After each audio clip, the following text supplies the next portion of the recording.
विश्व कैंसर दिवस पर स्वास्थ्य जागरूकता का संदेश। समय पर जांच से कैंसर है इलाज योग्य। नियमित कैंसर स्क्रीनिंग की अपील। डॉक्टर वेंकटेश रिवाले ने लोगों से सतर्क रहने को कहा। 1996 से कैंसर देखभाल में सक्रिय सेवाएं। डॉक्टर वेंकटेश रिवाले का जनहित संदेश। कैंसर से बचाव में जागरूकता सबसे बड़ा हथियार। विशेषज्ञों ने समय पर जांच पर दिया जोर। Let's be united against cancer. विश्व कैंसर दिवस पर एकजुटता की अपील। नमस्ते। मैं डॉक्टर वेंकटेश रेवाले। मैं एमएस सर्जरी होके उसके बाद मैंने फेलोशिप की है टाटा मेडिकल सेंटर कोलकाता। वो टाटा का डेडिकेटेड कैंसर सेंटर है, जहाँ से कैंसर सर्जरी में मैंने अपना अगला उच्च शिक्षण प्राप्त किया है। अभी नागपुर में मैं हूँ, यहाँ पे Venkatesh hospital surgical and cancer centre medical square, यहाँ पे पूरी सेवाएं देता हूँ। वहाँ पे कैंसर सर्जरीज और उसके साथ कीमोथेरेपी सारी चीज़ें होती है। रिवाज सर, आप मुझे बताइए, अगर मैं बात करूं कैंसर के बारे में, कर्क रोग के बारे में, तो आमतौर पर कर्क रोग कितने प्रकार के होते हैं, क्या प्रकार होते हैं कर्क रोग देखिए, अलग अलग अवयव का, किसी भी अवयव का ज़्यादा पेशी बढ़ने से जो गठान या छाला या कुछ भी होता है उसको कर्क रोग बोलते हैं। शरीर में सारे अवयव का कर्क रोग हो सकता है। अभी यहाँ पे अपने नागपुर और विदर्भ एरिया में सबसे ज़्यादा दिखने वाला आपको कर्क रोग यानी कैंसर जो मिलेगा, वो महिलाओं में स्तन का मिलेगा, उसके बाद जरायु मुख का मिलेगा, और फिर बाकी मुख के कैंसर मिलेंगे। मुख कर्क रोग की बहुत ज़्यादा प्रमाण में यहाँ पे आपको पेशेंट देखने को मिलेंगे नागपुर और विदर्भ एरिया में। जैसे कि आपने बताया मुख कर्क रोग के पेशेंट बहुत ज़्यादा दिखने मिलते हैं। मैं जानना चाहूँगा इसके सिम्टम्स क्या होते हैं, अगर बात हम करें तो इसके क्या मतलब सिम्टम्स में क्या क्या सिम्टम्स दिखाई देते हैं आमतौर पर। अब जैसे स्तन का कैंसर है तो उसमें गठान लगेगी जो दर्द नहीं करेगी, बहुत दिनों से बढ़ती जाएगी। अचानक पेशेंट का या उधर व्यक्ति का उधर ध्यान जाएगा।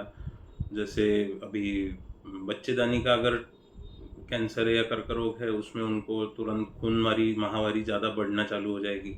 पर मुख कर्क रोग में वैसा नहीं होता, उसमें अलग अलग भाग आते हैं, जैसे जीभ, गाल, अपने दांत के नीचे का हिस्सा, तालू का हिस्सा। तो इनमें सब में सबसे पहले चालू होने वाली चीज़ रहती है कि एक छोटा सा घाव। वो घाव किसी भी चीज़ से रह सकता है, ऐसा पेशेंट का कहना रहता है, पर वो जनरली कुछ बैड हैबिट्स यानी जो अपन बोलेंगे कि तंबाकू सेवन, खर्रा सेवन, इसके वजह से वो छोटे छोटे घाव बनना चालू हुए, तो वो आगे जाके कर्क रोग में परिवर्तित हो सकते हैं। तो ये सिर्फ घाव से ही होते हैं, या किसी को अगर हम कर्क रोग हो रहा है, उसकी शुरुआती स्थिति देखने के लिए क्या प्रमुख तौर पर देखना चाहिए। बहुत दिनों से अगर तंबाकू सेवन है तो उनके मुख में अनेक प्रकार की चीज़ें नॉर्मल से अलग होना चालू हो जाती है। जैसे उसमें आता है कि मुंह कम खुलना, फिर मुंह के अंदर लाल वाले धब्बे आना चालू होते, किसी किसी को सफ़ेद धब्बे आना चालू होते, जो अपने गाल के अंदर का हिस्सा अपने हाथों में नरम लगता है वो सख्त होना चालू हो जाता है। उनको बहुत बार फिर खाना तीखा लगना चालू हो जाता है। ये सारी चीज़ें जो है ये कर्क रोग के पहली वाली निशानियां हैं कि शरीर हमको यानी सिग्नल दे रहा है कि अभी रोक दो, आपके शरीर में ये चीज़ें अलग हो रही है, अभी आप रोक दीजिए। तब भी वो व्यक्ति नहीं सुनता, और उसके बाद भी अगर उसका तंबाकू सेवन या कुछ भी और तंबाकू से रिलेटेड कुछ भी चीज़ें, नस हुआ, गुटखा हुआ, ये खाना चालू है, फिर ये सारी चीज़ों का परिवर्तन फाइनली अल्सर और छाला और कैंसर इसमें होता है। जी, आपने इसे बताया सफ़ेद तरह के दाग आना। आमतौर पर देखा जाए तो सफ़ेद तरह के दाग ये नागपुर में या विदर्भ में मैक्सिमम लोगों को दिखे जाते हैं। तो क्या ये सफ़ेद दाग कैंसर है? नहीं, बिल्कुल ही सफ़ेद दाग कैंसर नहीं है। ये कैंसर के पहली वाली स्टेज है, प्री कैंसरस लीजन इनको आप बोल सकते हैं। इनका प्रमाण जब बढ़ता है तब धीरे धीरे वो अपने गालों के स्नायु जकड़ना चालू करते हैं और वो सख्त हो जाते हैं, जिससे उनका मुंह खुलना धीरे धीरे कम होता है। और इनको अपन बोलते हैं कि ये एक प्रकार का फाइब्रोसिस होता है, जिसको ओरल सबम्यूकस फाइब्रोसिस बोलते हैं। ये उसके अलग अलग लेवल के ग्रेड्स होते हैं, 3-4 प्रकार के उसके ग्रेड्स होते हैं। कौन से ग्रेड पे ऑपरेशन करना चाहिए और कौन से ग्रेड पे उसको दवाई से ठीक होगा, ये पेशेंट और उस व्यक्ति को देखने के बाद ही आगे वाला डॉक्टर बता सकता है। जब भी ये फाइब्रोसिस चालू होता है उनके मुंह में, तो उन्होंने तुरंत तंबाकू से रिलेटेड सारी चीज़ें रोक देनी चाहिए। अब अगर मैं बात करूँ निदान करने के बारे में, डायग्नोस करने के बारे में, तो डायग्नोस किस तरह से किया जाता है? बायोप्सी यानी मांस का टुकड़ा निकाल के चेक करना, ये तो एक प्रक्रिया है ही। इसके अलावा ब्रशिंग द्वारा भी अभी चेकअप करना शुरू हुआ है। तो इस तरह में और कौन-कौन से नई यानी कि डायग्नोस पद्धति आई है?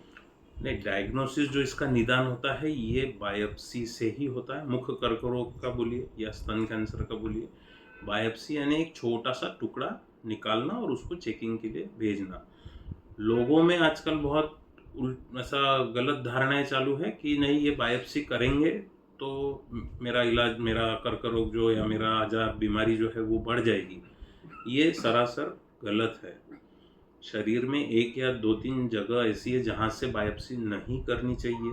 वो है महिलाओं में बीजाशय, बाद में पुरुषों में अंडकोश। यहाँ से कभी भी बायोप्सी लेना उचित नहीं रहता है और नहीं लेना चाहिए। वैसे ही उस प्रकार है कि किडनी का कैंसर है तो उसमें किडनी की गठान है बड़ी वाली, तो उसमें कभी अपन सुई डाल के चेकिंग नहीं करते हैं, ये किताबों में लिखा है। पर मुख का कर्करोग क्योंकि सर्जरी बड़ी रहती है, अगला पूरा ट्रीटमेंट जैसे रेडिएशन हुआ या कीमोथेरेपी हुई, ये सारी चीज़ें वो बायोप्सी रिपोर्ट पे ही निर्धारित रहती है। तो बायोप्सी करना एकदम सेफ है। मुख कर्करोग में या स्तन कर्करोग में वो करना ज़रूरी है। सर, आज की डेट में कुछ ऐसी पद्धति आई है कैंसर के इलाज के लिए कि नो बायोप्सी, नो तुम्हारा कीमो या नो रेडिएशन, ऐसे इसके बिना भी ट्रीटमेंट है क्या? नहीं, बिल्कुल ही नहीं है। बाहर कुछ अभी जैसे रिसेंटली आया था पेपर में कि स्वादुपिंड के कर्करोग में उनका प्रयोग चालू है और उसमें आने टैबलेट्स है, इंजेक्शंस है कि जिससे वो पूरा कंट्रोल रहेगा। वो अभी अपने भारत में आने के लिए बहुत टाइम है। अभी फ़िलहाल तो ऐसा कोई चीज़ यहाँ पे नहीं है। ट्रीटमेंट से जुड़ी हुई बात अगर हम करें तो ट्रीटमेंट में क्या हर कैंसर पीड़ित को सर्जरी ही एक ट्रीटमेंट है या दवाइयों से भी कैंसर ठीक हो सकता है? अभी रेडिएशन और कीमोथेरेपी कुछ चीज़ें इतनी ज़्यादा प्रगत आई है कि जैसे अभी एकदम ही पहले स्टेज का अगर अन्न नलिका का कर्करोग है तो वो सिर्फ रेडिएशन यानी लाइट जिसे बोलते हैं, कुछ लोग उसको सिकाई बोलते हैं, तो रेडिएशन जो चीज़ है उससे वो अन्न नलिका का कैंसर पूरी तरीके से ठीक हो जा सकता है। पर उसके लिए उसका जो स्वरूप है वो एकदम ही निग्लिजिबल बोलेंगे, यानी एकदम ही छोटे साइज का अगर रहा छाला अन्न नलिका का, तो वो सिर्फ रेडिएशन से ठीक होता है। बाकी मुख कर्करोग के लिए जहाँ तक के पहले ऑपरेशन करने लायक अगर चीज़ है तो सर्जरी मेन ट्रीटमेंट है। सर्जरी के बाद रेडिएशन या कीमोथेरेपी साथ में, ये चीज़ मुख कर्करोग के लिए ज़रूरी है।